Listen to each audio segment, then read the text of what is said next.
And સ્વાગત છે તમારું મારી યુટ્યુબ ચેનલ ધર્મિષ્ઠાની રસોઈમાં। આજે આપણે બનાવીશું ટમેટાનું શાક, જેના માટે આપણે ચટણી બનાવીશું। ચટણી બનાવવા માટે આપણે એક ગાંઠિયો લસણનો ફોલીને લીધેલો છે, તેની સાથે આપણે એક નાનો ટુકડો આદુનો તેને પણ આપણે રફલી ચોપ કરીને લીધું છે। હવે આપણે થોડું મીઠું ઉમેરી અને એકદમ સરસ આપણે તેને ખાંડી લેશું અને ત્યારબાદ આપણે તેમાં મસાલો ઉમેરી દઈશું। તો એકદમ સરસ આપણું આ રીતે લસણ અને આદું ખંડાઈ ગયું છે। હવે આપણે તેમાં 1 ચમચી જેટલો તીખો લાલ મરચું પાવડર ઉમેરીશું અને 1 ચમચી જેટલો આપણે કાશ્મીરી લાલ મરચું પાવડર ઉમેરીશું, જેથી કરીને તીખાશ પણ આવશે અને કલર પણ આપણા શાકનો એકદમ સરસ આવશે। અને તેને પણ આ રીતે આપણે ખાંડીને મિક્સ કરી લેશું। હવે આપણે ચટણીને એક આ રીતે વાટકીમાં લઈ લેશું। તો આપણે તેમાંથી 1 ચમચી જેટલી ચટણી છે તે આપણે લઈ લેશું। તે તમારા ટેસ્ટ મુજબ તમે વધારે ઓછી કરી શકો। હવે આપણે ટમેટાં લીધેલા છે, જેને આપણે ધોઈને લીધેલા છે।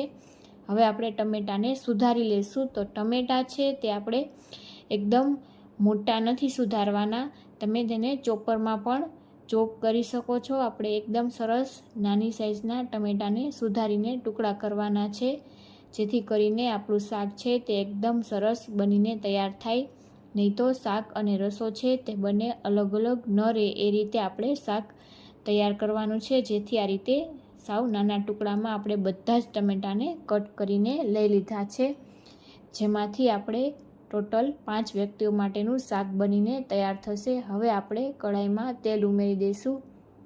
તો આપણે તેલ 3 પાવરાના માપથી ઉમેરી ત્યારબાદ આપણે તેમાં અડધી ચમચી જેટલી રાઈ ઉમેરી દઈશું અને રાઈ એકદમ સરસ થઈ જાય, આ રીતે ફૂટી જાય ત્યારબાદ તેમાં ચપટી જેટલું આપણે જીરું અને ત્યારબાદ ચપટી જેટલી આપણે હિંગ ઉમેરી દઈશું અને એકદમ સરસ આપણો વઘાર આ રીતે થઈ જાય ત્યારબાદ આપણે તેમાં જે ચટણી આપણે તૈયાર કરીને રાખેલી હતી તેમાં આપણે થોડું પાણી ઉમેરી મિક્સ કરી અને ત્યારબાદ આપણે તેમને ઉમેરીશું તેલમાં, જેથી કરીને મસાલો બળી ન જાય અને કાળો પણ ન થઈ જાય। જો તમે ડાયરેક્ટ ચટણી ઉમેરશો તો મસાલો છે તે કાળો થઈ જશે, જેથી આ રીતે થોડું પાણીમાં મિક્સ કરી અને ત્યારબાદ જ તેમાં ઉમેરવાનો અને ત્યારબાદ આપણે ફ્લેમને સ્લો કરી અને એકદમ સરસ આપણે તેને આ રીતે મિક્સ કરી લેશું। તો આ રીતે પાણીમાં ઉમેરવાથી બળશે પણ નહીં અને એકદમ સરસ આપણો મસાલો છે તે આ રીતે સતળાઈ જશે।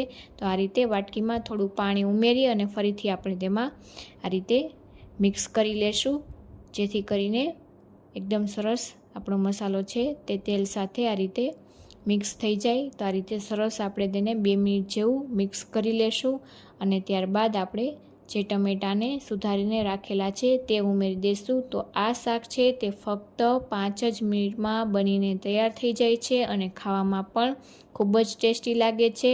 અને આપણે 2 સિક્રેટ વસ્તુ ઉમેરીને બનાવીશું, જેથી એકદમ સરસ આપણું શાક છે તે બનીને તૈયાર થશે। તમે પણ એકવાર આ રેસીપીથી જરૂરથી ટ્રાય કરજો। પરોઠા, થેપલા કે ભાખરી સાથે ખાવામાં આ શાક છે તે ખૂબ જ ટેસ્ટી લાગે છે। તો આ રીતે આપણે ટમેટાને મિક્સ કરી લેશું અને તેને કૂક કરવા માટે આપણે તેમાં મીઠું ઉમેરી દઈશું। તો ટેસ્ટ મુજબ મીઠું ઉમેરી દઈશું અને સારી રીતે મિક્સ કરી લેશું, જેથી ટમેટાં છે તે જલ્દીથી સોફ્ટ થઈ જાય। તો એકદમ ઝડપથી ટમેટાં સોફ્ટ પણ થઈ જાય છે અને આજે આપણે શાક બનાવીશું, તમે આ રીતથી બનાવશો તો એકદમ સરસ તમારું શાક છે તે રસરસતું બનશે। ટમેટાના ફોડવા અને રસો છે તે અલગ અલગ નહીં રહે અને એકદમ સરસ રસરસતું શાક તમારું તૈયાર થશે।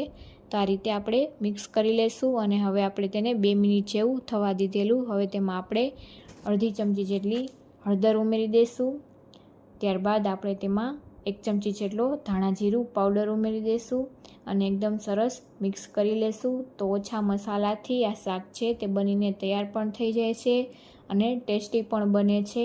તો જ્યારે પણ ઓછા સમયમાં તમારે કંઈક બનાવવું હોય ત્યારે આ રીતે ટમેટાનું શાક બનાવીને ટ્રાય કરજો। તો આ રીતે આપણે તેને ઢાંકીને 2 મિનિટ માટે થવા દેશી, જેથી આપણા ટમેટાં છે તે એકદમ કૂક થઈ જાય। તો વચ્ચે વચ્ચે આપણે આ રીતે તેને મિક્સ કરતા રહેશી અને ફરીથી આપણે તેને ઢાંકીને થવા દેશી। ટમેટાને આપણે એકદમ સરસ સોફ્ટ થવા દેવાના છે, તેલ છૂટું પડી જાય ત્યાં સુધી।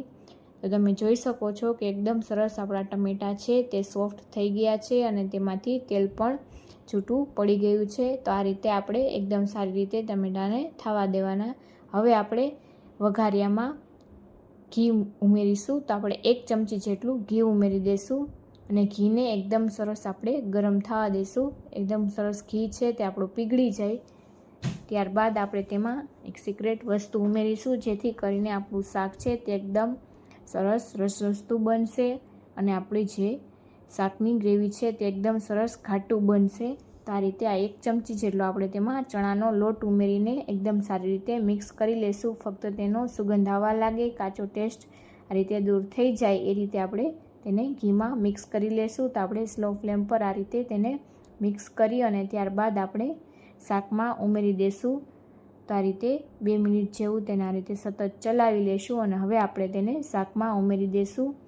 તો આ રીતે સારી રીતે મિક્સ કરી શાકમાં ઉમેરી અને તેને આપણે ચલાવીને મિક્સ કરી લઈશું. તો તમે જોઈ શકશો કે એકદમ સરસ ચણાનો લોટ શેકીને આ રીતે ઉમેરવાથી આપણું શાક છે તે એકદમ સરસ ઘાટું બનીને તૈયાર થઈ ગયું છે. તો આ રીતે એકવાર જરૂરથી ટ્રાય કરજો. અને હજી આપણું બીજી વસ્તુ પણ ઉમેરીશું, જેથી કરીને શાકનો ટેસ્ટ છે તે બમણો થઈ જશે.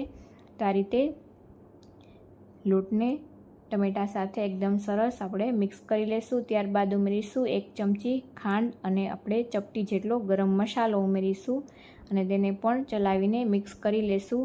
તો તમારે ખાંડ તમારા ટેસ્ટ મુજબ તમે ટમેટાં કેવા લીધેલા છે તે ઉપર ડિપેન્ડ કરશે. જો તમારા ટમેટાં વધુ ખાટા હોય તો તમારે ખાંડ વધુ ઉમેરી દેવાની. અને લાસ્ટમાં કસૂરી મેથી તે જરૂરથી ઉમેરવી. કસૂરી મેથીનો ટેસ્ટ છે તે ખૂબ જ સરસ આવે છે. અને ઉપરથી થોડા ધાણા ઉમેરી અને આપણે શાકને લઈ લીધેલું છે. જો વિડીયો ગમ્યો હોય તો લાઈક કરજો, શેર કરજો, ચેનલને સબસ્ક્રાઈબ કરજો.